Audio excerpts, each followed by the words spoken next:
Hi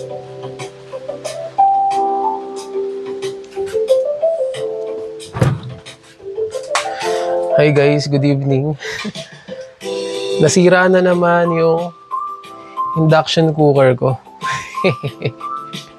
At dahil hampas lupa lang ako, wala akong pambili, i-repair ko na lang. By the way guys, ang daming beses ko nang ni-repair to kasi actually, ano na to binili ko kasi to 2013. So 2025 na ngayon, nasa ano na siya, no?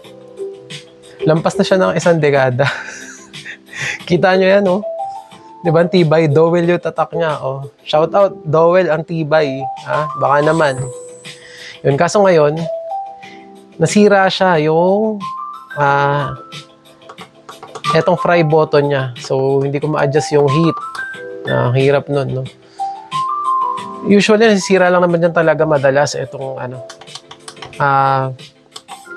on-off, fry, madalas na pinipindot, plus minus. Sira lang naman dyan yung tack switches. Madali lang yan ayusin. Bali, tinanggal ko na pala yung mga niya, tornilyo niya sa ilalim. Ayan lang, dumi-dumi na. Mamaya ako na yung lilinisin or next time. So, ayun guys, may tatanggalin ka lang ditong meron kasing connector sa board. Ito, tanggalin mo lang to. Yan, para para mahiwalay. Tabi muna natin to. Yan. Ang nasisira lang dito, ito. Yan, yung tack switch dyan. Tsaka itong fan. Yan. Nare-replace din to. Madali lang yan. Pero ang sira niya ngayon, ito. Itong tack switch. Yan. Tatanggalin mo lang yan. Yan. So, ito na. Bale, ito yung sira niya. So, yun yung papalitan natin. Ang kailangan mo lang naman dyan, guys, ito, panghinang. Yan. Tsaka, syempre, itong soldering alloy. No? Painitin na nga natin. Tapos eto.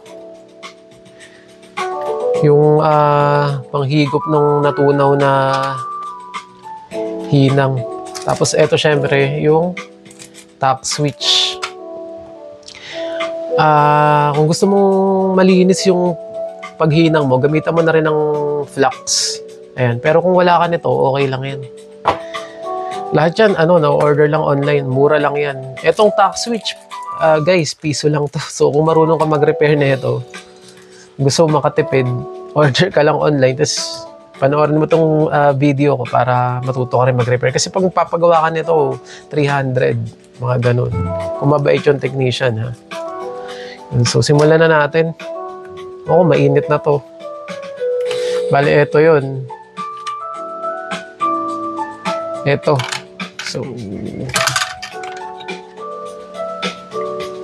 tunawin lang natin yan. Yan, ganyan lang yan guys. Lagay mo lang dun sa hinang. Tapos, pindutin mo to. Parang sablay yun. Ayun. Lagay mo sa hinang. Ayan. Habang malambot. Higupin mo ganun. Yan. Tanggal yan.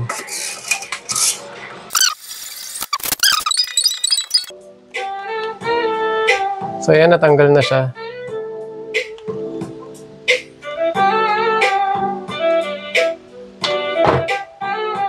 Ayan siya, guys. Replace na natin.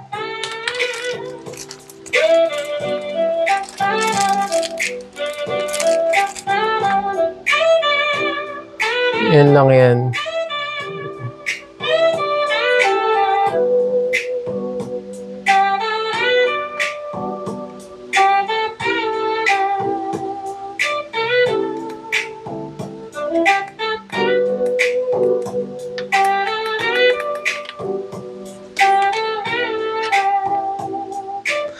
Ayun guys, tapos lagyan natin ng konting flux kasi gusto ko may gusto ko medyo suabe.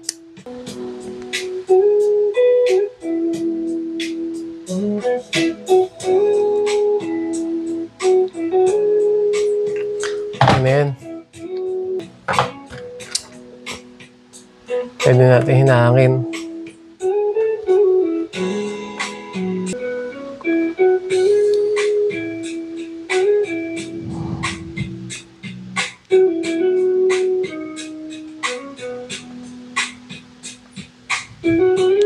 Ayan guys, epekto pag may flux, oh. Medyo swabe yung ano niya.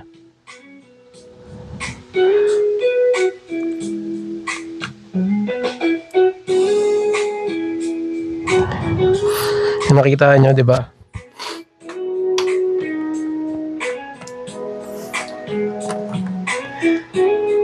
Yan guys, oh, nakita nyo yung hinang, di ba? Bilog na bilog.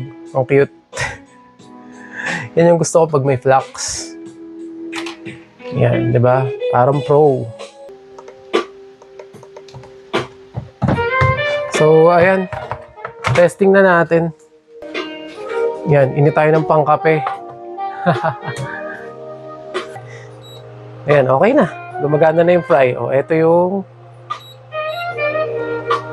yung on. O, di ba 1,000 yan?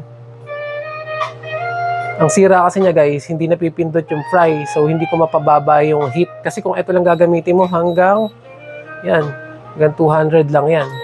Eh kapag gusto mong taasan, gusto mong babaan pa sa 200, kailangan pindutin mo yung fry bago mo pindutin yung minus. Ayan, pwede mo yan mapababa hanggang 120. Yan. So, ganun lang ka-easy mag-repair niyan. Itong tack switch na to, lalagay ko yung